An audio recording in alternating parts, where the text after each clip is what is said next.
எல்லாத்துக்கும் இயேசுவின் அற்புத ஊழியத்தின் சார்பாக நாங்கள் வரவேற்கிறோம். நீங்கள் எல்லாரும் வந்து உட்காந்து ஆராதிங்க. உங்கள் வீட்டில் சின்ன பசங்க யாராவது இருந்தாங்கன்னா அவங்களெல்லாம் கூட்டிகிட்டு வந்து உட்காந்து ஆராதிக்க வைங்க. அவங்களை தூங்க விடாதீங்க. கர்த்தரை ஆராதிக்கிற நாள் என்று மறந்துடாதீங்க. கர்த்தர் உங்களை குடும்பங்களை இன்று வரைக்கும் காத்து கொண்டு வருகிறார். எல்லா சூழ்நிலைகள் மத்தியிலும் உங்களை காத்து கொண்டு வருகிறார். ஏன்னா அவரோட கிருபை உங்கள் மத்தியில் இருக்கிறதாமே. இப்பொழுது வாங்க நம்ம கண்களை மூடி ஆண்டவரை இந்த ஆராதனை மத்தியில் நம்ம வரவேற்க போகிறோம். ஆண்டவரை கொஞ்ச நேரம் கண்களை மூடி இருக்கிற இடங்களை அப்பா நோக்கி, இயேசுவே உமக்கு நன்றி ராஜா, உமக்கு நன்றி தகப்பனே, உமக்கு நன்றி இயேசுவே. அப்பா உங்களுடைய பிரசனத்தை தகப்பனே நாங்கள் வாஞ்சிக்கிறோம் சாமி. தகப்பனே சப்பா வல்லமையா எங்க மத்தியில் நீங்க இறங்குவீராக, எங்க மத்தியில் இறங்குவீராக சுவாமி. எங்க மத்தியில் இறங்குங்க இந்த நாள்ல தகப்பனே. ஒவ்வொருத்தரும் தகப்பனே இயேசுவே தகப்பன பிரசனத்தினால நிரப்பப்படுங்க, உதவி செய்ய ராஜாவே. ராஜாவே கர்த்தரே தகப்பனே நாங்கள் எதிர்பார்க்கிற காரியங்கள் தகப்பனே இயேசுவே இந்த நாள்ல தகப்பனே உங்களுடைய வசனத்தின் மூலியமாக உங்களை ஆராதிக்கிற வேலையில நடக்கட்டும் ராஜா. தகப்பனே எல்லா கட்டுகள் இந்த தகப்பனை ஆராதனை வேலையில மூடியடிக்கப்படட்டும் சுவாமி. தகப்பனை எல்லா சோர்வுகள் கவலைகள் எல்லாம் தகப்பனை விலகி போகட்டும் ராஜா. தகப்பனை சப்பா இயேசு தகப்பனை எல்லா தகப்பனை யோசனைகள் மாறட்டும் சுவாமி. தகப்பனை இயேசு தகப்பனை அப்பா தகப்பனை எல்லா சுகமில்லாத இடங்களுக்கு இந்த ஆராதனை வேலையில தகப்பனை பிரசனம் தகப்பனை இறங்கி சுகமளிப்பதாக. தகப்பனை கால் வலிகள், தகப்பனை முதுகு வலிகள், தகப்பனை தலை நோவுகள், தகப்பனை இயேசுவே தகப்பனை சப்பா எல்லா தகப்பனை ஜுரங்களும் இயேசுவின் நாமத்தினாலே ஆராதனை வேலையில தகப்பனை விடுதலை பெற்றுக்கொள்ளட்டும் சுவாமி. தகப்பனை ஒவ்வொருத்தரும் விடுதலை பெற்றுக்கொள்ளட்டும் ராஜா. உங்களுடைய சுகமளிக்கும் வல்லமை தகப்பனை பலமாக இறங்கட்டும் சுவாமி. தகப்பனை இந்த நாள் உங்களுடைய பிரசனத்துக்கு எதிர்பார்த்திருக்கிற தகப்பனை காத்துக் கொண்டிருக்கிற ஒவ்வொரு குடும்பங்கள் மத்தியிலும் தகப்பனை நீர் பிரசன்னராக உங்கள் குடும்பங்களுக்குள்ள இறங்குவதாக. தகப்பனை உங்கள் வீட்டுகளுக்குள்ள தகப்பனை இப்பொழுதே உங்களுடைய பிரசனம் ஆவியானவருடைய பிரசனம் தகப்பனை இருக்கட்டும் ராஜா. நன்றி நன்றி. தொடர்ந்து ராஜா எங்களோட தகப்பனை நாட்கள் தகப்பனை நாங்கள் நிறைய தகப்பனை இந்த டிவிலையும் தகப்பனை சொல்வா தகப்பனை இதிலே ஆராதனை கொண்டு இருக்கிறோம் சுவாமி. தகப்பனை சொல்வா இந்த ஆராதனையில் மட்டும் தகப்பனை சொல்வா நீர் வாசம் செய்து கொண்டு இருக்கிறீங்களே உங்களுக்கு நன்றி ராஜா. இயேசுவே தகப்பனை இந்த நாளிலும் தகப்பனை நம்ம ஆராதிக்க எழுப்பி இருக்கிறதான ஒரு குண்டு ஜனங்களை தகப்பனை நீ ஆசீர்வதிப்பீராக. தகப்பனை நன்றி. இப்படி கிருபை இருக்கட்டும். தயவு தொடர்ந்து நடத்துங்க. ஆராதனை முழுவதும் நீங்க பொறுப்பெடுத்துக் கொள்ளுங்க. இயேசுவின் நாமத்தினால ஜெபிக்கிறோம் நல்ல பிதாவே. ஆமென் ஆமென் ஹல்லேலூயா ஆமென். இந்த நாள்ல ஒரு பாடலை பாட போறோம். ஆனந்த துதி ஒலி கேட்கும், ஆடல் பாடல் சத்தமும் துணிக்கும், ஆகாய விண்மீனாய் அவர் ஜனம் பெருகும், ஆண்டவர் வாக்கு பலிக்கும். ஹல்லேலூயா. ஆண்டவர் வாக்கு கண்டிப்பா பலிக்கும். நீங்க கவலைப்பட எனக்கு ஒரு தம்பி கேள்வி கேட்ட, அண்ணா நிறைய வாக்கு தத்தங்களை ஆண்டவர் சொல்லியிருக்காரு, என்ன ஆகும்? வாக்கு தத்தங்கள் பலிக்கலையே. ஆண்டவர் சந்தோஷத்தை கொடுப்பேன்னு சொன்னாரு, ஆண்டவர் உங்களை பெருக பண்ணுவேன்னு சொன்னாரு, ஆண்டவர் உங்க வாழ்க்கைகளை ஆஸ்வதிப்பேன்னு சொன்னார். என்னென்ன ஆச்சு இந்த வருஷமெல்லாம் இப்படி ஆகுது என்று அப்படி கேட்காங்க. ஆனா அந்த நேரத்தில் ஆண்டவர் என்னோட பேசுவது, ஆண்டவர் கொஞ்சம் தாமதமா செய்தாலும் அவர் கண்டிப்பாக வாக்கு கொடுத்த தேவன், அவர் வாக்கு மாறாத தேவனா இருக்கிறார். ஹல்லேலூயா. இந்த வார்த்தையில இந்த பாடலை பாடப்போம். ஆனந்த துதி ஒலி கேட்கும், ஆடல் பாடல் சத்தமும் துணிக்கும், ஆகாய விண்மீனாய் அவர் ஜனம் பெருகும், ஆண்டவர் வாக்கு பலிக்கும். ஆமென்.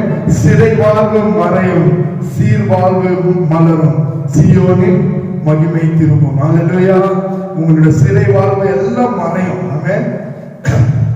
இந்த நேரத்தில் நீங்க கரங்களை தட்டி இந்த பாடலை பாடலாம். Thank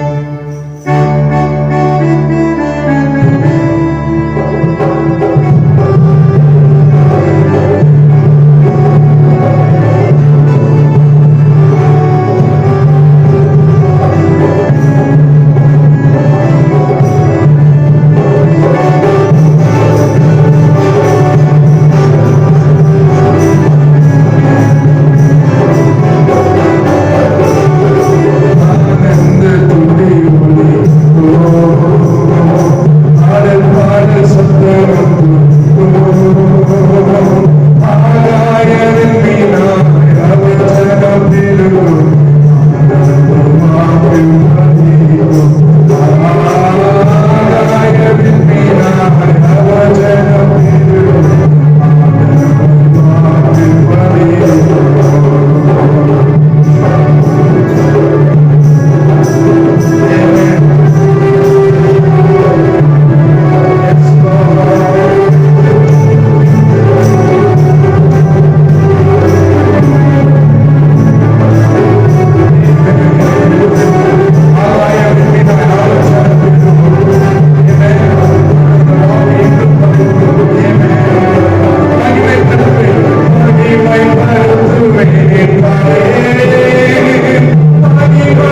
கண்களை மூடி கொஞ்ச நேரம் அப்படியே ஆண்டவரை நோக்கி என்னை துதிக்கிற வேலை. ஆமென். நன்றி இயேசுப்பா. நீர் இன்றி வாழ்வில்லை ராஜா. நீங்க இல்லாமல் எங்களுக்கு ஜீவன் இல்லை சுவாமி. நீங்க இல்லாமல் தகப்பனே எங்களுக்கு யாரும் இல்லை ராஜா. இயேசுவே தகப்பனே, எங்க மத்தியில் தகப்பனே உங்களுடைய பிரசனத்தை வாஞ்சிக்கிறோம். உங்களுடைய பிரசனத்துக்காக ஏங்குகிறோம் சுவாமி. தகப்பனே உங்களுடைய பிரசனத்துக்காக ஏங்குகிறோம். உங்களுடைய பிரசனத்துக்காக ஏங்குகிறோம். இயேசுவின் வல்லமை, இயேசுவின் வல்லமை. தகப்பனே இயேசுவே தகப்பனே சூழ்நிலைகளை மாற்றுகிற தேவன். தகப்பனே காரியங்களை தகப்பனே இயேசுவே தகப்பனே நியத்தியாக பண்ணுகிற தேவன் ராஜா. தகப்பனே இயேசுவே தகப்பனே சப்பா இயேசுவே மரணமான வாழ்க்கைகளை மாற்றுகிற தேவன். தகப்பனே பள்ளத்தின் நடுவுல தகப்பனே நாங்கள் நடந்த போது ராஜா தகப்பனே இயேசுவே தகப்பனே எங்களை ஆராமணித்த தேவனே உங்களுக்கு நன்றி இயேசுவே. தகப்பனே இயேசுவே உங்களுடைய கிருபை எங்க மத்தியில் இருந்தது. தகப்பனே எங்களை உடைத்து தகப்பனே எங்களை உருவாக்குனி. தகப்பனே எங்களை சிருஷ்டித்து தகப்பனே இயேசுவே எங்களை சீர்படுத்தி தகப்பனே சப்பா தகப்பனே உங்களுடைய தகப்பனே சப்பா உங்களுடைய காலம் தகப்பனே எங்க மத்தியில் இருந்ததே உங்களுக்கு நன்றி ராஜா.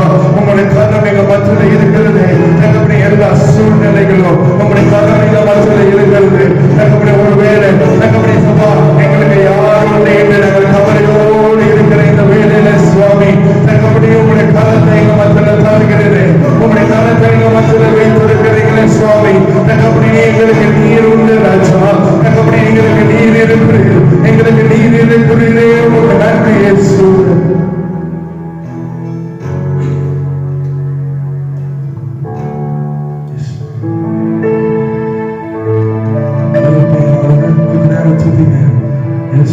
அவரோட பிரசனத்தில் எனக்கு யாருமே இல்லை என்று காதலே.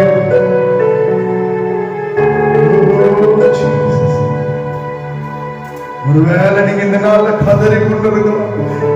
நீ இதே சூழ்நிலை போனா எங்களுக்கு யார் உண்டு? எங்களுக்கு யார் உதவி செய்வோம்? இயேசுவே என் வேலையை யார் பார்ப்போம்? என் குடும்பத்தை யார் நடத்துவா சுவாமி? யார் இருக்காராச்சும் கதறி கொண்டு இருக்கிற வேலை.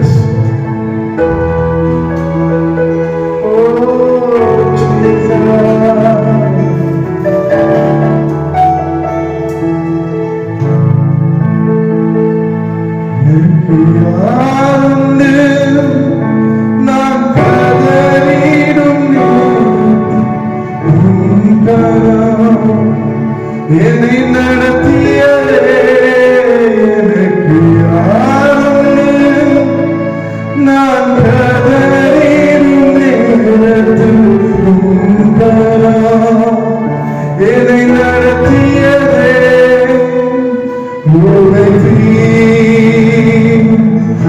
உருவாகினி சித்தி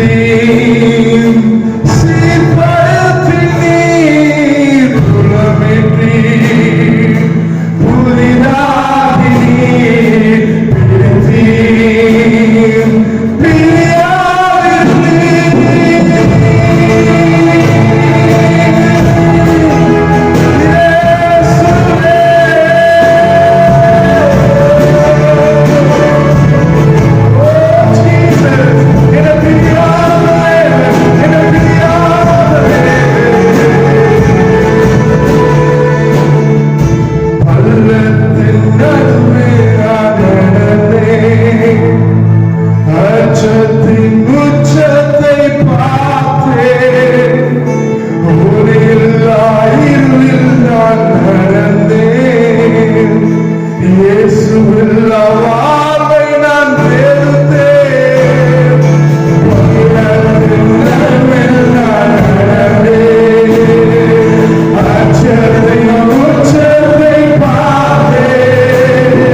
யாருன்னு நான் கலங்கிருந்தேன்.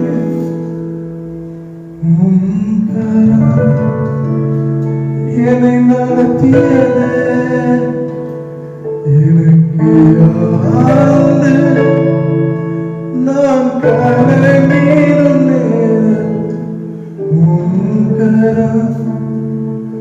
என்னை நடத்தியதே உடைத்தீர் உருவாக்கி நீர் சிச்சித்தீர் சீர்படுத்தி நீர் புலமிட்டீர் புதிதாகி நீர் பிரித்தீர்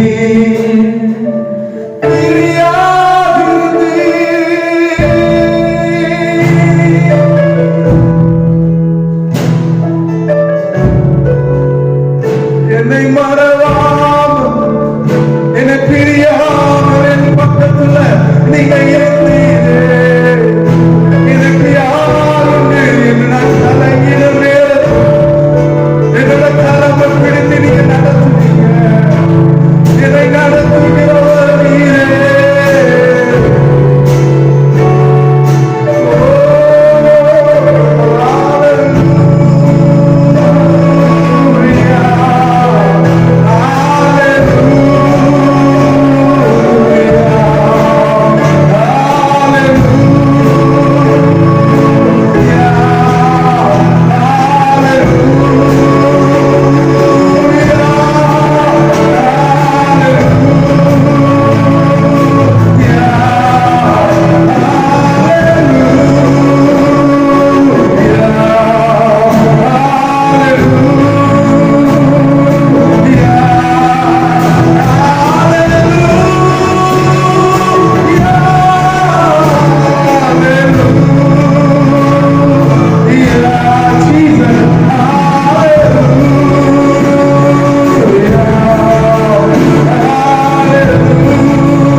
அச்சத்தின் உச்சத்தை பார்த்தேன்.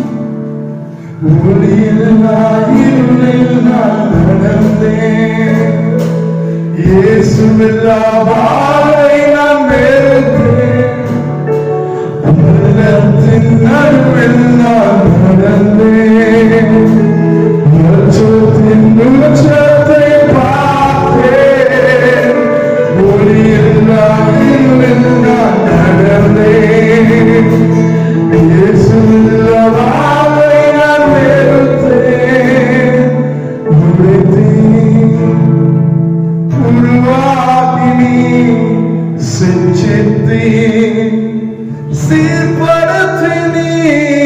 குலமின்றி புதிதாகி நீ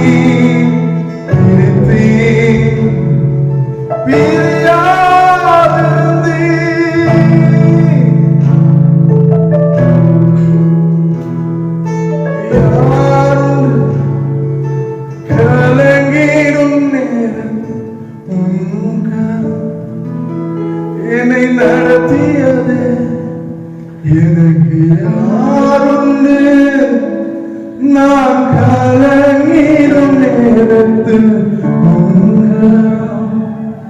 என்னை நடத்தியது.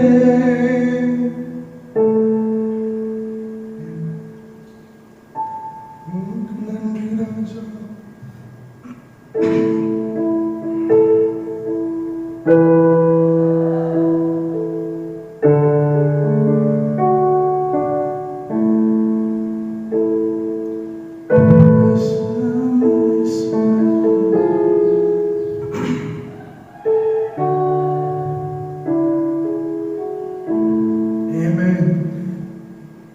எல்லா அச்சத்தில் உச்சத்தில் நீங்க இருக்கிற வேலையிலும் பயத்துல யார் உண்டு என்று கவலையோடு இருக்கிற வேலையிலும் என் தேவன் நம் பக்கத்துல இருக்கிறார். எந்த எத்தனை இன்னல்கள் என் வாழ்வில் வந்தாலும் உம்மை பிரியேன் சுவாமி. நேசரே, உம்மை பாடுவதே எங்களுக்கு பாக்கியமா இருக்கிறது ராஜா. ஓ இயேசுவே,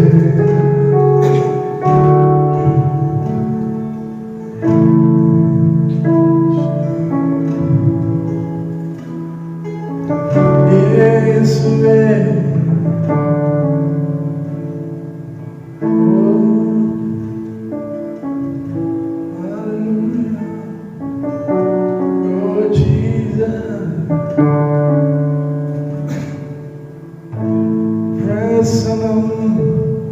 உம்முடைய பிரசன்னம் ராஜா. இயேசுவே,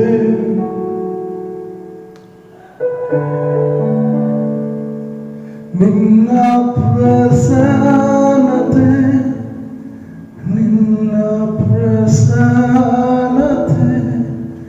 ನನಗೆ ಬೇಕಯ್ಯ. ಯಾವಾಗಲೂ ನಿನ್ನ ಪ್ರಸನ್ನತೆ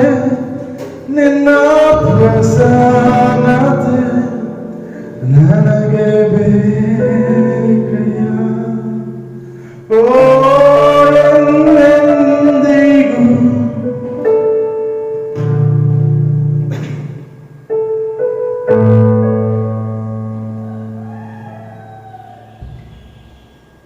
Yes, Lord, present.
கூட்ட ஜனங்களாக நாங்க இருக்கிறோம்.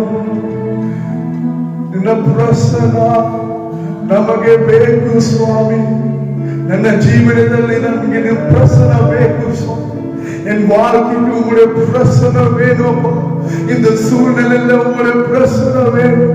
என் குடும்பத்துக்கு உங்களுடைய பிரசன்னம் வேணும். தகப்பனே, வேலை ஸ்தலங்களுக்கு உங்களுடைய பிரசன்னம் வேணும். எங்க குழந்தைங்களுக்கு உங்களுடைய பிரசன்னம் வேணும். எங்களோட வீட்டுல இருக்கிற முதியோர்களுக்கு உங்களுடைய பிரசன்னம் வேணும். உங்களுடைய பிரசன்னத்துக்காக இயங்குகிற ஒரு கூட்ட ஜனங்கள், உங்களுடைய பிரசன்னமே எங்களுக்கு எல்லாம் என்று இயங்குகிற ஒரு கூட்ட ஜனங்களே, உங்களுடைய பிரசன்னத்தை ஒவ்வொருத்தருமே தருவீர்கள்.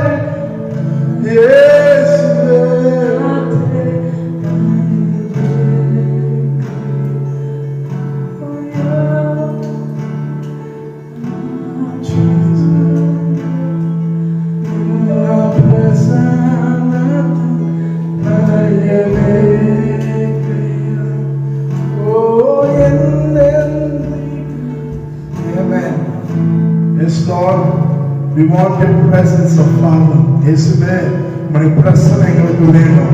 அப்பா, ನಿಮ್ಮ பிரசன்னம் நமக்கு வேணும் சுவாமி.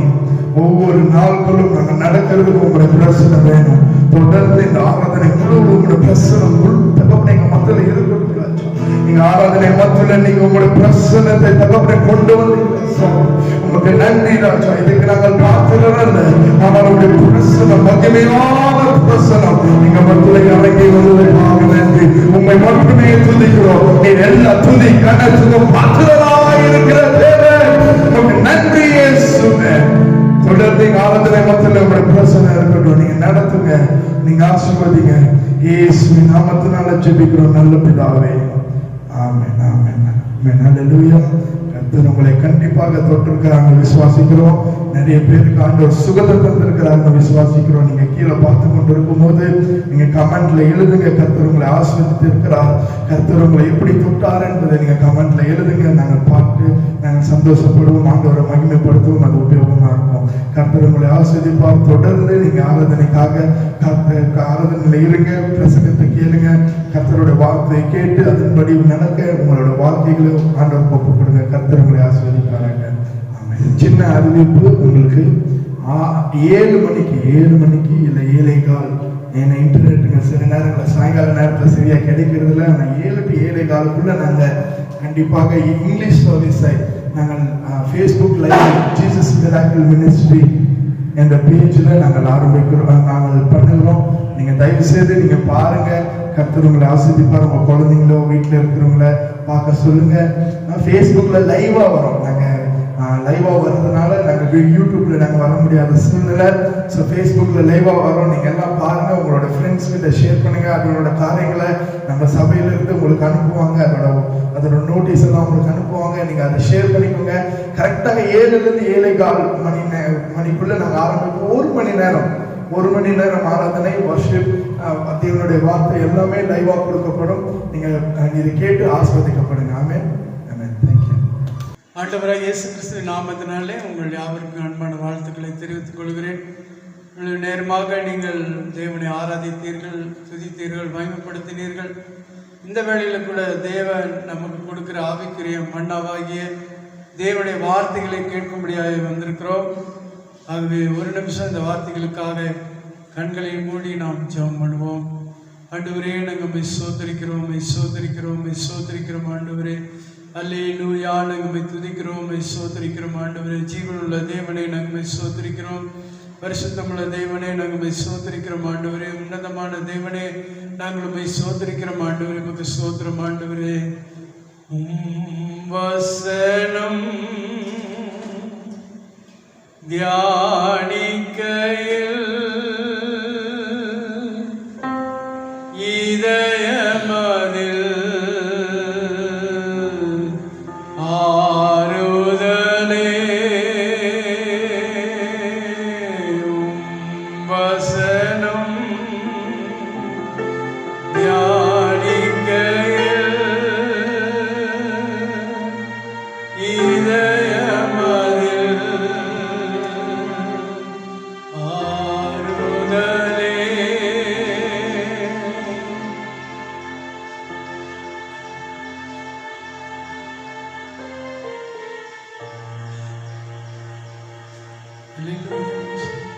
ஆண்டவருடைய வசனத்தை நாம் தியானிக்கும் போது அது நமக்கு ஆறுதலை கொடுக்கிறதா இருக்கிறது.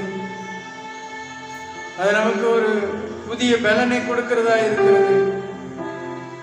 ஆகவே கருத்தோடு கூட நம் ஆண்டவரை ஆராதித்து துதித்து மகிமைப்படுத்தி இந்த வேளையிலே நாம் தேவனுடைய செய்திக்கு நேராக கடந்து செல்வோமா?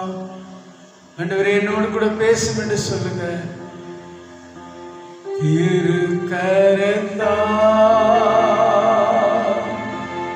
தாங்கி என்னை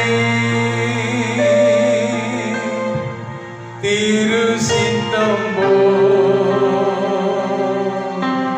நடத்திடுமே.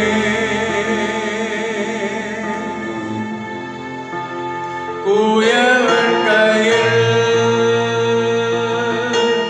களிமண் அனுதினம் நீ வாணிந்திடுமே. குயவன் கையில் களிமண் அனுதினம் நீ வாணிந்திடுமே. குயவன் கையில் களிமண் அனுதினம் நீ வாணிந்திடுமே. ஆண்டவரே உமக்கு ஸ்தோத்திரம். ஆண்டவரே உம்முடைய வார்த்தைகளை கொண்டு எங்களோடு கூட பேசுவீராக. இயேசுவின் நாமத்தில் ஜெபிக்கிறோம் பிதாவே, ஆமென். அல்லேலூயா. கர்த்தருடைய நாமத்துக்கு மகிமை உண்டாவதாக. இந்த நாளிலே கூட, இந்த பரிசுத்த ஓய்வு நாளிலே ஆன்லைன் மூலமாக தேவனுடைய ஆராதனையை நாம் ஆராதிக்கவும் தேவனுடைய வார்த்தைகளை கேட்கவும் தேவன் நமக்கு கிருபை செய்திருக்கிறார். கடந்த சில நாட்களாக நமக்கு இப்படிப்பட்ட ஒரு சூழ்நிலை. ஆனாலும் கர்த்தர் ஏற்ற வேளையிலே எல்லாவற்றையும் மாற்றி விடுதலையோடு கூட தேவனை ஆராதிக்க தேவன் கிருபை செய்ய அவர் வல்லவராயிருக்கிறார். இந்த நாளில் கூட தேவன் நம்மோடு கூட பேசும்படியாக தெரிந்து கொண்ட ஒரு வேத வார்த்தை எபிரேயருக்கு எழுதின நிருபம் 12ஆம் அதிகாரம் 1வது வசனத்தை நாம் வாசிக்கும்போது அங்கே வாசிக்கிறோம். வேதத்தை எடுத்தவர்கள் என்னோடு கூட சேர்த்து கூட நீங்கள் வாசிக்கலாம். எபிரேயருக்கு எழுதின நிருபம் 12ஆம் அதிகாரம் 1வது வசனம். ஆகையால் மேகம் போன்ற இத்தனை திரளான சாட்சிகள் நம்மை சூழ்ந்து கொண்டிருக்க, பாரமான யாவற்றையும் நம்மை சுற்றி நெருங்கி நிற்கிற பாவத்தையும் தள்ளிவிட்டு விசுவாசத்தை துவக்குகிறவரும் முடிக்கிறவருமாய் இருக்கிற இயேசுவை நோக்கி நமக்கு நியமித்திருக்கிற ஓட்டத்தில் ஒருமையோடே ஓடக்கடுவோம். ஆம், அருமையான தேவனுடைய பிள்ளைகளே, கர்த்தருடைய நாமத்துக்கு மகிமை உண்டாவதாக. இந்த உலகத்தில் பார்க்கிற போது மனிதன் ஒவ்வொரு நாளும் அதிவிரைவாய் ஓடிக்கொண்டிருந்தான். யோபு சொல்லுகிறார், அஞ்சற்காரர் ஓட்டத்தை பார்க்கும் அதிவிரைவாய் என்னுடைய ஓட்டம் இருக்கிறது என்று சொல்கிறார். ஆனால் இப்பொழுதோ அவன் இந்த சூழ்நிலைக்கு ஏற்றபடி எங்கேயும் செல்ல முடியாதபடிக்கு வீட்டில் இருக்க வேண்டிய ஒரு சூழ்நிலை. ஆனால் கூட தேவனாய் கர்த்தர் இந்த உலக பிரகாரமான காரியங்களே பல விதங்களே நாம் ஓடுகிறவர்களாய், பல காரியங்களுக்காக நாம் அங்கே அலைந்து திரிகிறவர்களாக இருந்தோம். ஆனால் தேவனுடைய பிள்ளைகள் எப்படி ஆண்டவரை நோக்கி செல்ல வேண்டும் என்று சொல்லி பார்க்கிற போது அவர் நமக்கு நியமித்திருக்கிற ஓட்டத்தில் பொறுமையோடு ஓடப்படுவோம் என்று சொல்லுகிறார். ஆம், அருமையான தேவனுடைய பிள்ளைகளே, இந்த வசனம் என்ன சொல்லுகிறது? மேகம் போன்ற இத்தனை திரளான சாட்சிகள் நம்மை சூழ்ந்து கொண்டிருக்க, இதே எபிரேயர் 11ஆம் அதிகாரத்தில் நீங்கள் பார்க்கிற போது அங்கே பழைய ஏற்பாட்டு பரிசுத்தவான்கள் சாட்சியாய் வாழ்ந்த அவருடைய சாட்சியை குறித்து எழுதப்பட்டிருக்கிறது. அநேகருடைய சாட்சிகளை நாம் இந்த 11ஆம் அதிகாரத்திலே நாம் வாசிக்கிறோம். கர்த்தர் அவருடைய வாழ்க்கையை செய்த அற்புதங்கள், கர்த்தர் அவர்களுடைய வாழ்க்கையில செய்த நன்மைகள் எல்லாவற்றையும் கர்த்தருடைய ஜனங்கள் சொன்ன சாட்சிகள் எழுதப்பட்டிருக்கிறது. ஆகவேதான் பவுல் இந்த இடத்துல சொல்லுகிறார், ஆகையால் மேகம் போன்ற இத்தனை திரளான சாட்சிகள் நம்மை சொல்லி கொண்டிருக்க, பாரமான யாவற்றையும் நம்மை சுற்றி நெருங்கி நிற்கிற பாவத்தையும் தள்ளிவிட்டு நாம் என்ன செய்ய வேண்டுமா? பாரமான யாவற்றையும் நம்மை சுற்றி நெருங்கி நிற்கிற பாவத்தை தள்ளிவிட வேண்டும் என்று சொல்லுகிறார். அருமையானவர்களே, இந்த உலகத்தில் நிறைய பாரங்கள், மன வேதனைகள், எதிர்காலம் என்ன ஆகுமோ, என்னுடைய வாழ்க்கை என்ன ஆகுமோ என்று சொல்லி அங்கலாய்த்த ஒரு சூழ்நிலைகள். நிறைய ஜனங்கள் பெரிய படிப்புகளை இன்றைக்கு படித்து கொண்டிருக்கிறாங்க. நல்லா படித்த உடனே நல்ல வேலை கிடைக்கும், லட்சக்கணக்கில் சம்பாதிக்கலாம் என்று சொல்லி அவர்கள் பிரயாசப்பட்டு நல்லா படித்து கொண்டிருக்கிறார்கள். ஆனால் இன்றைக்கு இருக்கிற சூழ்நிலையை பார்க்கிற போது அவர்கள் படித்த படிப்புக்கேற்ற வேலை கிடைக்காத ஒரு சூழ்நிலை. அதுவே ஒரு பெரிய பாரமாக இருக்கிறது. பெற்றோர்களுக்கு பாரம். ஐயோ, இவ்வளோ பணத்தை செலவு செய்து என் பிள்ளைகளை படிக்க வைத்ததே, அவர்களுக்கு சரியான ஒரு வேலை கிடைக்கவில்லையே என்ற ஒரு பாரம். இப்படி பல விதங்களிலே பாரம் இருக்கிறது. அது மாத்திரமல்ல, நம்மை சுற்றி நிறைய பாவங்கள் நெருங்கி இருக்கிறது. கர்த்தருடைய மிகுந்த கிருபையினாலே, இந்த கொரோனா வைரஸ் வந்ததினாலே அநேக பாவங்கள் குறைக்கப்பட்டிருக்கிறது. அநேகருடைய குடி என்கிற பாவம் இல்லாததினாலே அங்கே குடும்பங்களில் சந்தோஷம் உண்டாயிருக்கிறது, சமாதானம் உண்டாயிருக்கிறது. இன்னுமாய் பலவிதமான விபச்சாரம் என்கிற பாவங்கள் எல்லாம் தடைபட்டிருக்கிறது. அருமையானவர்களே, ஆகவே ஆண்டவர் சொல்றாரு, இப்படிப்பட்ட பாவங்களாம் தள்ளிவிட்டு விசுவாசத்தை துவக்கிறவரும் முடிக்கிறவருமாயிருக்கிற இயேசுவை நோக்கி நமக்கு நியமித்திருக்கிற ஓட்டத்தில் பொறுமையோடு ஓடக்கடுவோம். அருமையான தேவனுடைய பிள்ளைகளே, தேவனுடைய பிள்ளைகளாகிய நாம் நமக்கு நியமித்திருக்கிற ஓட்டத்திலே பொறுமையோடு ஓட வேண்டும். ஏனென்றால் நம்முடைய ஓட்ட பந்தயத்தில், அதாவது வாழ்க்கை என்ற ஓட்டத்தில் இயேசுதான் விசுவாசத்தை துவக்கிறவராக இருக்கிறார், அவர்தான் முடிக்கிறவராகவும் இருக்கிறார். ஆகவே அவரை நோக்கி நமக்கு நியமித்திருக்கிற ஓட்டத்தில் பொறுமையோடு ஓடக்கடுவோம். கர்த்தருக்கு மகிமை உண்டாவதாக. அருமையான தேவனுடைய பிள்ளைகளே, சரி, நமக்கு நியமிக்கப்பட்டிருக்கிற காரியம் என்ன? வேதம் சொல்லுகிறது, மத்தேயு எழுதின சுவிசேஷம் 1 தெசலோனிக்கேயர் புஸ்தகம் 3ஆம் அதிகாரம் 3வது வசனத்திலே நான் வாசிக்கும்போது அங்கே விதமாக ஒரு வசனத்தை நாம் வாசிக்கிறோம். இப்படிப்பட்ட உபத்திரவங்களை சகிக்க நாம் நியமிக்கப்பட்டிருக்கிறோம் என்று நீங்கள் அறிந்திருக்கிறீர்களே. அருமையானவர்களே, இந்த உலகத்திலே அநேக உபத்திரவங்கள் உண்டு. ஆனாலும் திடன் கொள்ளுங்கள், நான் உலகத்தை ஜெயித்தேன் என்று ஆண்டவராய் இயேசு சொல்லுகிறார். இந்த பவுல் இந்த இடத்துல சொல்லும்போது சொல்லுகிறார், இந்த உலகத்திலே அநேக உபத்திரவங்கள் இருக்கிறது, குடும்பத்திலே உபத்திரவங்கள் இருக்கிறது, சுவிசேஷத்து நிமித்தம் உபத்திரவங்கள் இருக்கிறது, கிறிஸ்துவ நிமித்தம் பல உபத்திரவங்கள் இருக்கிறது.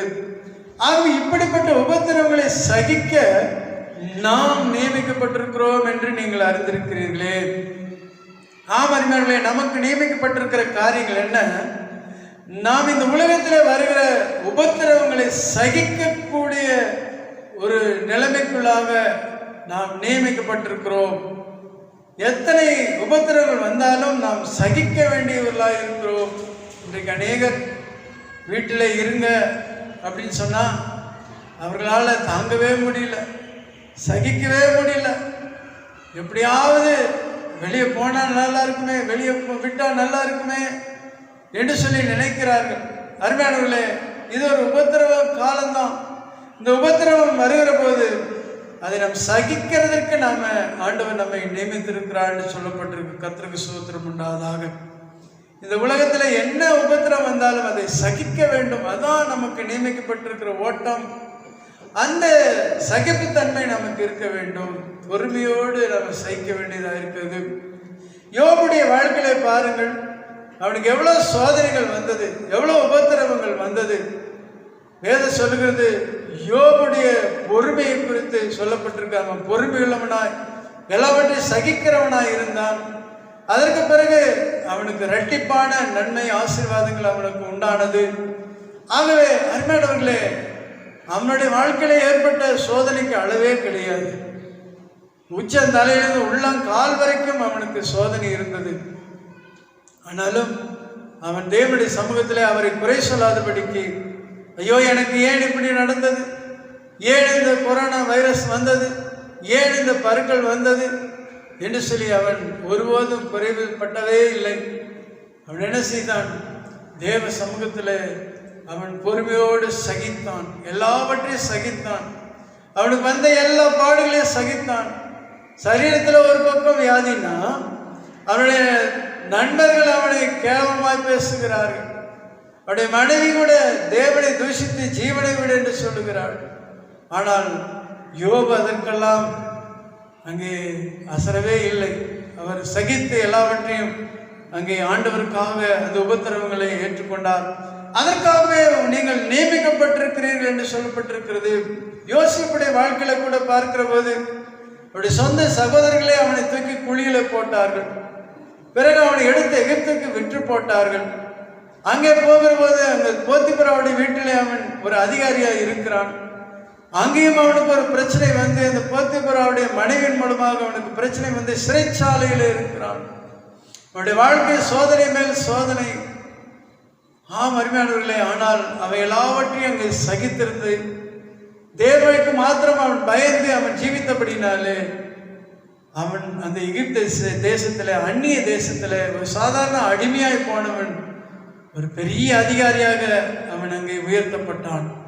அதற்கு காரணம் அவன் எல்லா சோதனைகளையும் சகிக்கிறவனாக இருந்தான். யாக்கோபு சொல்லுகிறார், சோதனைகளை சகிக்கிற மனுஷன் பாக்கியவான்.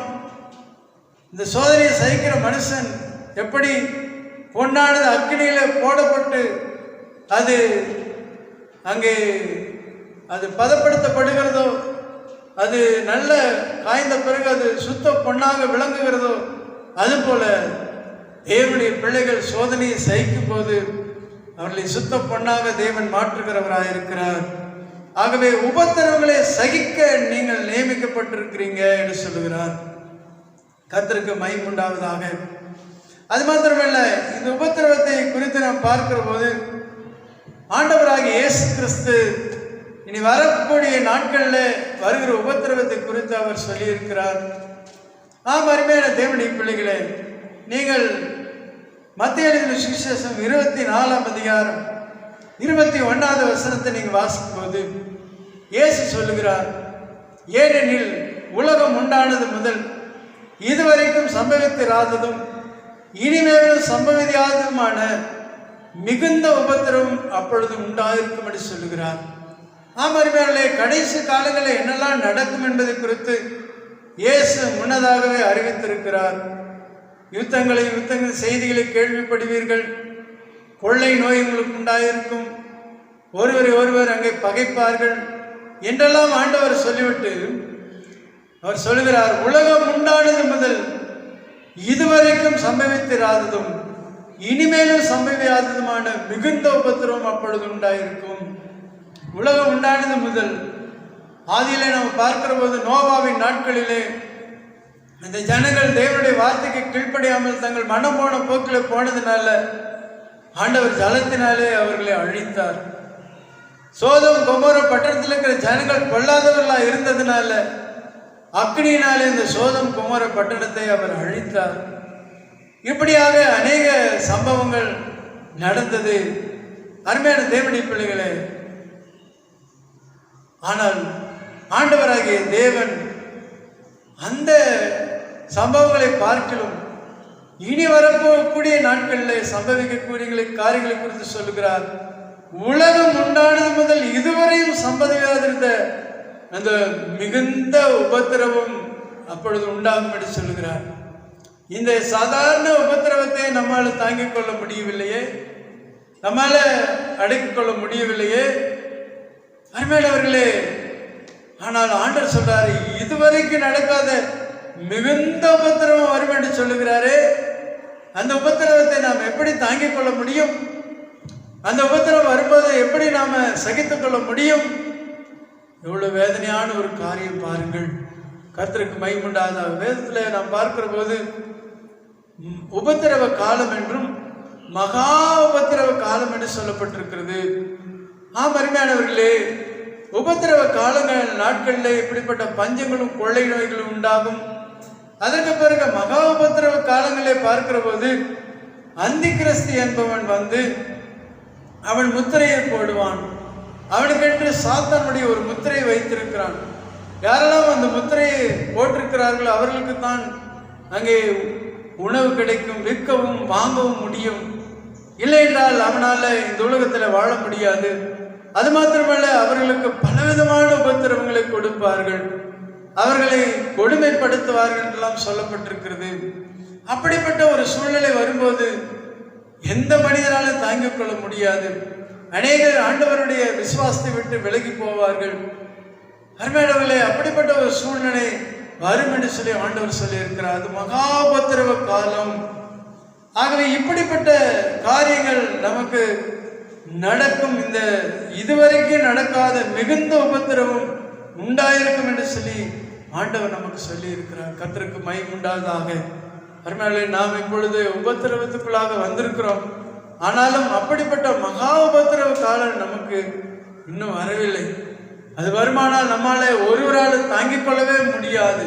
கர்த்தருக்கு மகிமை உண்டாவதாக. ஏனென்றால் அந்த உபத்திரவத்தை சகிக்கத்தான் நமக்கு நியமிக்கப்பட்டிருக்கிறது. உபத்திரவத்தை சகித்து இந்த உலகத்தில் நாம் வாழ வேண்டியது இருக்கிறது.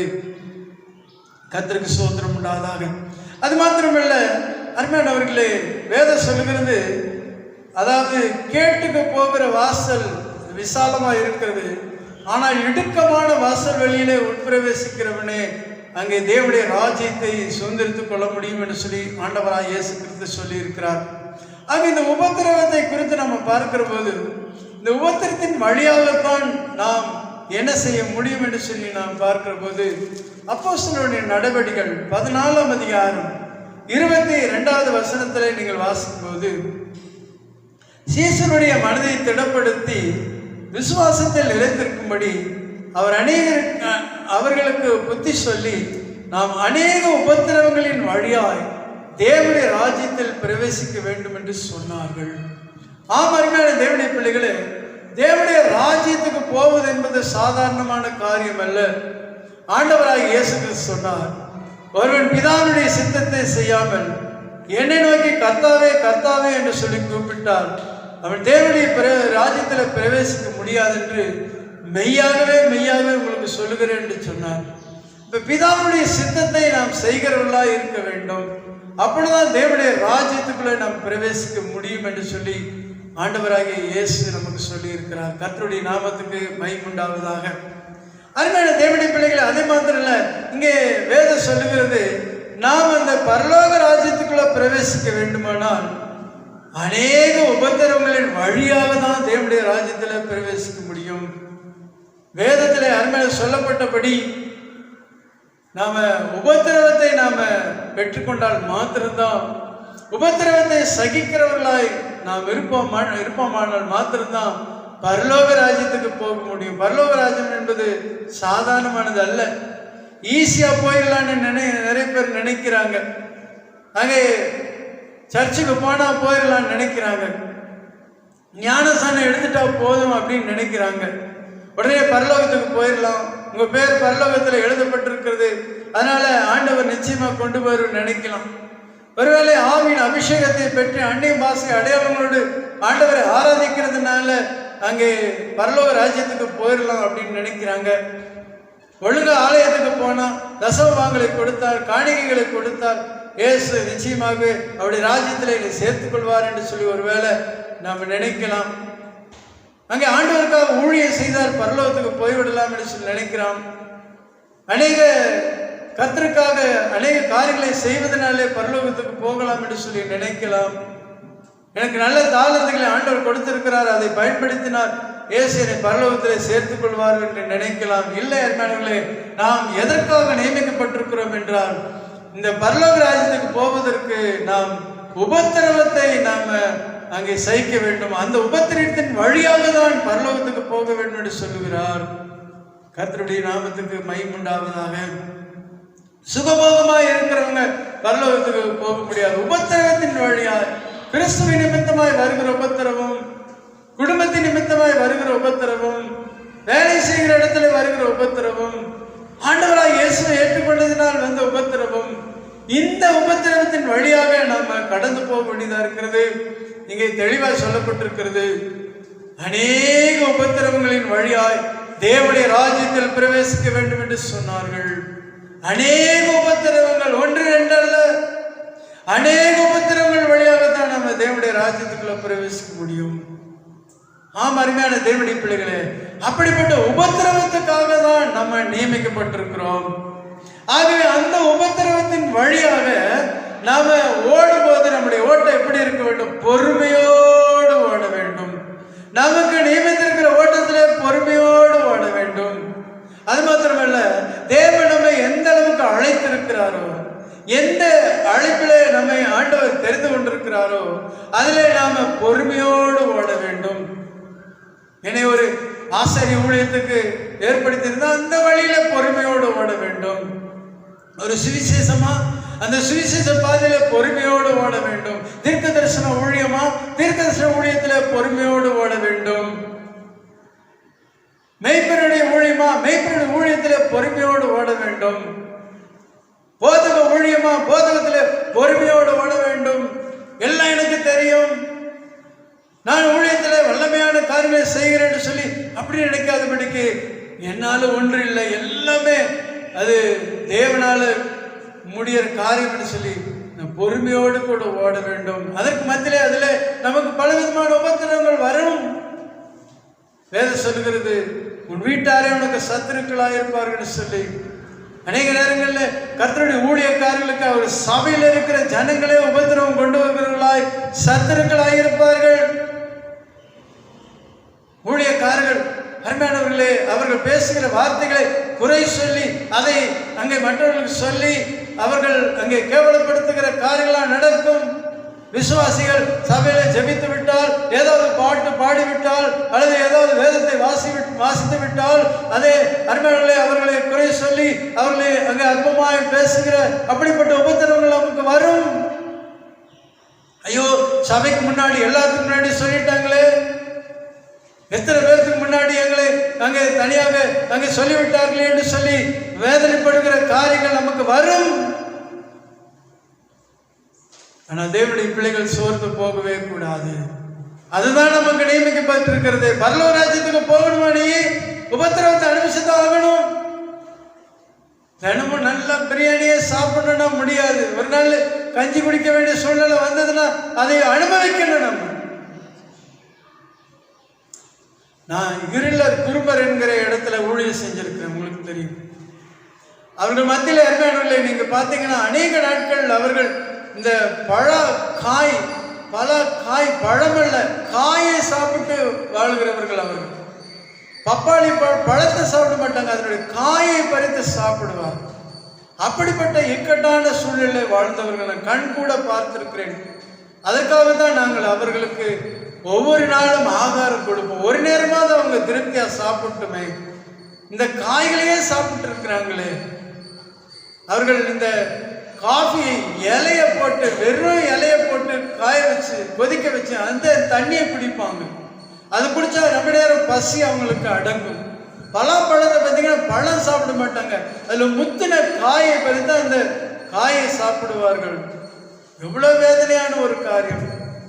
ஆனா இன்றைக்கு ஐயோ, எங்களுக்கு அது கிடைக்கவில்லை, இது கிடைக்கவில்லை, நல்ல ஆகாரம் புசிக்க முடியலையே, நல்ல ஒரு உணவு எங்களுக்கு கிடைக்கலையேன்னு சொல்லி நம்ம அங்கலாய்த்தவர்களா இன்றைக்கு நாம் இருக்கிறோமா? இது இந்த உபத்திரவம் என்றைக்கு நம்ம விட்டு நீங்கும் என்று நினைக்கிறோமா? அருமையான தேவனுடைய பிள்ளைகளே, ஒருவேளை கர்த்தருடைய வருகை சமீபமா இருக்குமானால் இந்த வழியாகத்தான் நம்ம போகணும்னா நம்ம ஒன்றும் செய்ய முடியாது. உபத்திரவத்தின் வழியாகத்தான் போக வேண்டும். அதுக்காகவே நம்ம நியமிக்கப்பட்டிருக்கிறோம். அதுதான் பரலோக ராஜ்யத்தை கொண்டு போகும். ஆகவே நம் பொறுமையோடு ஓடணும். அல்லேலூயா. பொறுமையோடு ஓட வேண்டும். யோபுவை போல பொறுமையோடு ஓட வேண்டும். அப்பொழுது ஆண்டவர் அங்கே அவர் நம்மை விசுவாசத்தை துவக்கிறவரும் முடிக்கிறவரும் ஆகிய இயேசு கிறிஸ்து நம்மை அவருடைய ராஜ்யத்துக்கு நேராக கொண்டு போவார். அதற்கிடையில எவ்வளவு உபத்திரங்கள் வந்தாலும் போராட்டங்கள் வந்தாலும் நம்ம சோர்ந்து போகவே கூடாது. நம்முடைய ஓட்டத்தை நாம் நிறுத்தி விடவே கூடாது. அன்றைக்கு இந்த லோத்துவையும் அவனுடைய குடும்பத்தையும் தேவதூதர் சொன்னார்கள், நீ ஓடிப்போ, ஆனால் பின்னிட்டு பார்க்காதே என்று சொன்னார்கள். ஆனால் அந்த உலக ஆசை பிடித்ததான அந்த லோத்துடைய மனைவி, ஐயோ, நாங்கள் அங்கே இருந்த அந்த வீடு, அங்கே இருந்ததான பொருட்கள், அங்கே நிலங்கள் எவ்வளவு பசுமையா இருந்தது, எல்லாவற்றையும் விட்டு விட்டோமே, என்னாச்சோ தெரியலையே, அக்னியில எரிந்து கொண்டிருக்கிறதா என்று சொல்லி திரும்பி பார்த்தாள். உடனே அவள் உப்பு தூணாய் மாறினாள் என்று சொல்லப்பட்டிருக்கிறது. வேதம் சொல்லுவது, கலப்பின் மேல் தன் கையை பிடித்து அதை விட்டு விடுகிறவன் தேவனுடைய ராஜ்யத்தில் பிரவேசிக்க முடியாது. அருமையான தேவனுடைய பிள்ளைகளே, நீங்களும் நானும் தேவனை நாம் பிடித்து கொண்டோம், பின்வாங்கவே கூடாது. அந்த ஓட்டத்தில் பொறுமையோடு ஓடிக்கொண்டே இருக்க வேண்டும். என்ன உபத்திரவம் வந்தாலும் வரட்டும். மற்றவர்கள் நமக்கு உபத்திரவங்களை கொண்டு வருகிறார்களா? நாம் நம்பி இருக்கிறவர்கள் நமக்கு உபத்திரவத்தை கொடுக்கிறார்களா? சோர்ந்து போகவே கூடாது, சோர்ந்து போகவே கூடாது. நாம் நமக்கு நியமிக்கப்பட்டிருக்கிற அந்த உபத்திரம் என்கிற அந்த ஓட்டத்தில் இயேசுவோடு கூட பொறுமையோடு ஓடுகிறவர்களாக இருக்க வேண்டும். அப்பொழுதுதான் அந்த உபத்திரவத்தின் வழியாக தான் பரலோகத்தில் பிரவேசிக்க முடியும். உபத்திரவத்தின் வழியாக தான் பரலோகத்தில் பிரவேசிக்க முடியும். நல்ல ஜாலியாக இருந்துட்டு பரலோகத்துக்கு போல நினைக்காதீங்க. நல்லா நிறைய சம்பாதிச்சு, நல்லா சாப்பிட்டு, நல்லா ட்ரெஸ் போட்டு, நல்லா அங்கே சுகபோகமா வாழ்ந்த பரலோகத்துக்கு போயிடுவேன் நினைக்காதீங்க. உபத்திரவத்தின் வழியாக தான் பரலோகத்துக்கு போகணும். அதுக்காக தான் நீங்கள் நியமிக்கப்பட்டிருக்கிறீங்க. அந்த ஓட்டத்தில் பொறுமையோடு ஓடுவோம். அதான் பவுல் சொல்லும்போது சொல்றார், நல்ல போராட்டத்தை போராடினேன், விசுவாசத்தை காத்துக்கொண்டேன், ஓட்டத்தை முடித்தேன் என்று சொல்லி அவர் சொல்கிறார். நல்ல போராட்டத்தை போராடினேன். நம்ம போராடணும், உபத்திரவத்தை அனுபவிக்கணும், சகிக்கணும். அதற்காக தான் நம்ம நியமிக்கப்பட்டிருக்கிறோம். ஆகவே ஆண்டவருடைய சமூகத்தில், ஆண்டவரே உம்முடைய சமூகத்திலே நான், ஆண்டவரே நான் பரலோக ராஜ்யத்திலே வருவதற்கு, உம்முடைய சமூகத்திலே நான் வந்து ஜீவிப்பதற்கு, இந்த உபத்திரவத்தின் வழியாக ஜீவிப்பதற்கு எனக்கு உபத்திரவ காலத்திலே சகிக்கிற ஒரு இருதயத்தை எனக்கு தாரும், சகிக்கிற ஒரு வல்லமை எனக்கு தாரும், சகிக்கிற ஒரு பலனை எனக்கு தாரும். உபத்திரவத்தை கண்டு நான் சோர்ந்து போகக்கூடாது, உபத்திரவத்தை கண்டு நான் விழுந்து போய்விடக்கூடாது. நான் சகிக்கிற ஒரு இருதயத்தை பலன் எனக்கு தாருமாண்டவர் என்று சொல்லி எல்லாரும் ஜெபிக்க வேண்டும். ஏனென்றால் அந்த வழியாக தான் நான் பரலோகத்துக்கு போக முடியும். அதனால தான் இயேசு சொன்னார், இடுக்கமான வாசல் வழியாக பிரவேசிங்க. இடுக்கமான வாசல் வழியாக பிரவேசிக்கிறவன் தான் பரலோக ராஜ்யத்தில் பிரவேசிக்க முடியாது. உபத்திரவத்தின் மத்தியில தான். இப்பொழுதே இந்த உபத்திரவம் நமக்கு தாங்க முடியவில்லை. அங்க இயேசு சொன்னாரு, உலகம் உண்டான முதல் இதுவரைக்கும் இல்லாத மிகவும் அதிகமான உபத்திரவம் வரும் என்று சொல்கிறாரு. அந்த நாட்களில் நாம் எப்படி நம்ம சமாளிக்க முடியும், எப்படி சகிக்க முடியும்? ஆகவே நாம் இப்பொழுதே சகிக்க கற்றுக்கொள்ள வேண்டும். இப்பொழுதே என்ன உபத்திரம் வந்தால், யார் என்ன சொன்னாலும் சரி, எல்லாவற்றையும் சகிக்க கற்றுக்கொள்ள வேண்டும். அவங்க அப்படி சொல்லிட்டாங்களே, இவங்க இப்படி சொல்லிட்டாங்களே. தேவனுடைய பிள்ளையே, தேவனுடைய சமூகத்தில் அதெல்லாம் விட்டு சகிக்க நாம் கற்றுக்கொள்ள வேண்டும். அப்பொழுது கர்த்தர் நிச்சயமாக நம்மை ஆசீர்வதிக்கிறவராக இருக்கிறார். அந்த ஓட்டத்தில் பொறுமையோடு ஓடணும், அவசரப்படக்கூடாது, பொறுமையோடு எல்லாவற்றையும் சகித்து பொறுமையோடு போகணும். இயேசுவை பாருங்கள், வேதம் சொல்லுகிறது, அங்கே அவரை அடிக்கும்போது மயிர் கத்திரிக்கப்படுகிறதுக்கு கொண்டு போகிற ஆட்டை போல அவர் வாய் திறவாத இருந்தார், பொறுமையாய் இருந்தார். அவரை அடித்தார்கள், கேவலமா பேசினாங்க, பரியாசம் பண்ணினாங்க, பொறுமையோடு கூட வாய் திறக்காம அமைதியா அவர் போனார். நீங்களும் நானும் ஒரு சின்ன விஷயத்தை யாராவது சொல்லிட்டா என்ன கோபம் வருது? அது எப்படி அவங்க சொல்லலாம்? என்ன சண்டை போடுறோம், பயங்கரமா போடுறோமா இல்லையா? என்ன கோபம் வருது? அருமையான தேவனுடைய பிள்ளைகளே, நாம இந்த நாட்களில் இந்த உபத்திரவத்தின் வழியாய் நாம் போவதற்கு நியமிக்கப்பட்டிருக்கிறதுனால நம்ம சகித்து பொறுமையோடு ஓடுகிறவர்களாய் நம்மை ஒப்பு கொடுக்க வேண்டும். கர்த்தர் நம்மை ஆசீர்வதிக்கிறவராயிருக்கிறார். ஆமென். நம்ம எல்லாரும் கண்களை மூடி நாம் ஜெபம் பண்ண போகிறோம். Thank you lord. Hallelujah, hallelujah. நன்றி ஆண்டவரே, நன்றி ஆண்டவரே, நன்றி இயேசுவே, நன்றி இயேசுவே, நன்றி இயேசுவே. எல்லாரும் ஜெபிங்க, எல்லாரும் ஜெபிங்க. ஆண்டவரே நாங்கள் சோதரிக்கிறோம் ஆண்டவரே, நமக்கு சோத்திரம் ஆண்டவரே. நமக்கு நியமித்திருக்கிற ஓட்டத்தில் பொறுமையோடு ஓட கடவுள். நமக்கு என்ன நியமிக்கப்பட்டிருக்கிறது? உபத்திரவங்களை சகிக்கக்கூடிய ஒரு காரியம் நமக்கு நியமிக்கப்பட்டிருக்கிறது. இந்த உலகத்தில் உபத்திரவம் உண்டு. உலகம் உண்டானது முதல் இதுவரைக்கும் சம்பவதியாதமான மிகுந்த உபத்திரவு நமக்கு உண்டு. நாம் அநேக உபத்திரவங்கள் வழியாகத்தான் தேவனுடைய ராஜ்யத்தில் பிரவேசிக்க வேண்டும். ஆகவே எல்லாவற்றையும் சகிக்கக்கூடிய வல்லமை எனக்கு தாரும் ஆண்டவரே, எனக்கு தாரும் ஆண்டவரே, எனக்கு தாரும் ஆண்டவரே. Thank you Lord. அப்போஸ்தலனாகிய பவுலை பாருங்கள். எனக்கு அநேக உபத்திரவங்கள் வந்தது.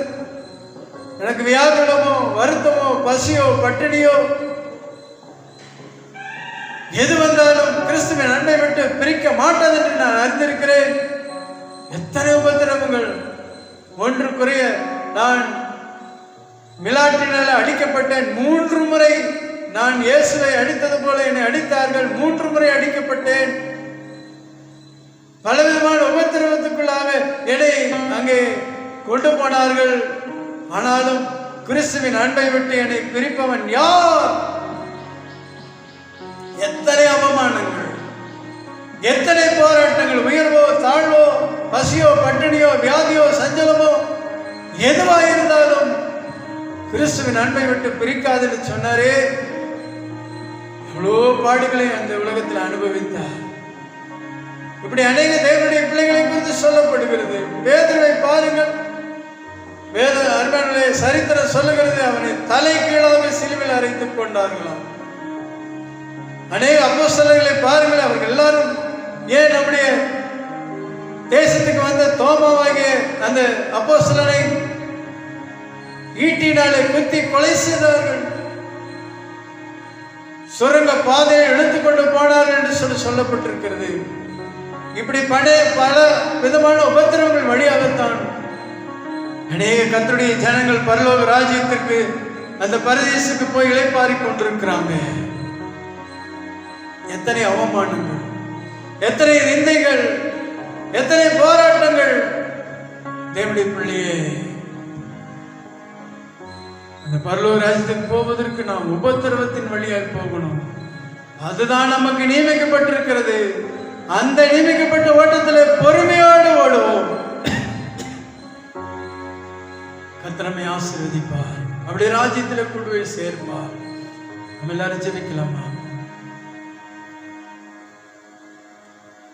ஓட்டத்தை ஜெயமுடன் நானும் ஓடிட அருள் செய்வார். ஓட்டத்தை ஜெயமுடன் நானும் ஓடிட அருள் செய்வார். விசுவாச பாதையில் சோராமல் ஓடிடுவேன்.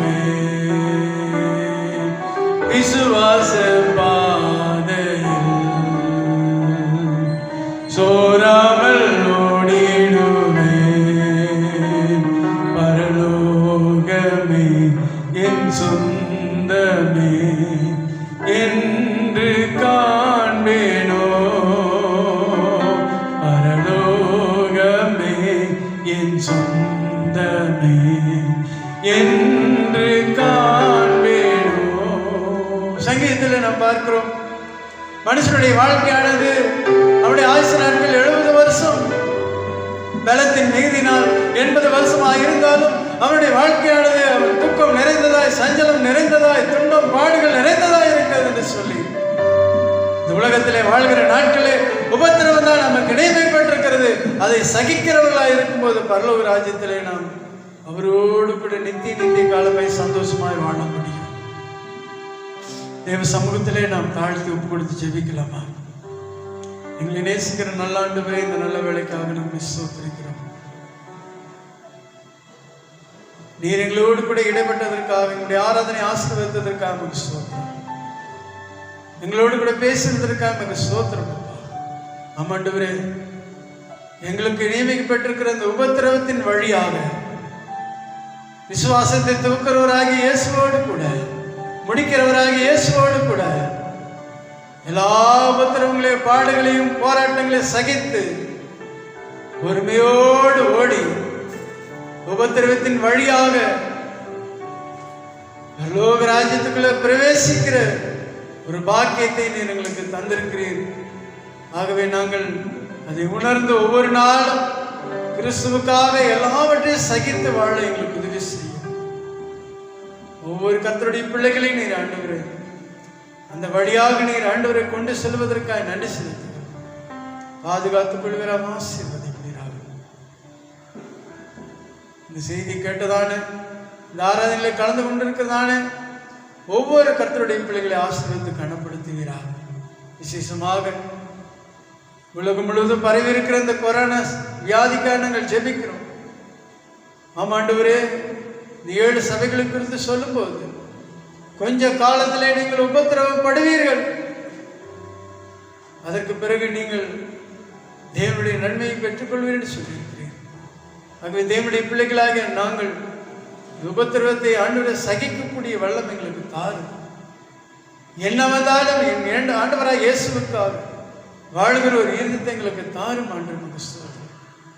எத்தனை இன்னல்கள் எங்கள் வாழ்க்கையில வந்தாலும் நாங்கள் ஆண்டவரை உம்மை விட்டு பிரியாதபடிக்கு உமக்காக ரத்தத்தை சிந்தி நாங்கள் உம்மை மகிமைப்படுத்துகிறவர்களாய் வாழுகிறவர்களாய் இருக்க உங்களுக்கு உதவி செய்வீராக.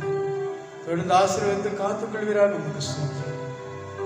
இயேசுவின் நாமத்தினாலே ஜெபிக்கிறோம் ஜீவனுள்ள நல்ல பிதாவே, ஆமென். நம்முடைய கர்த்தராகிய இயேசு கிறிஸ்துவினுடைய கிருபையும் பிதாவாகிய தேவனுடைய அன்பும் பரிசுத்த ஆவியானவருடைய அன்னுடைக்கும் சமாதான சந்தோஷம் இப்பொழுதும் எப்பொழுது சதா காலமும் மனிதரோடு கூட என்றென்றும் இருப்பதாக. ஆமென்.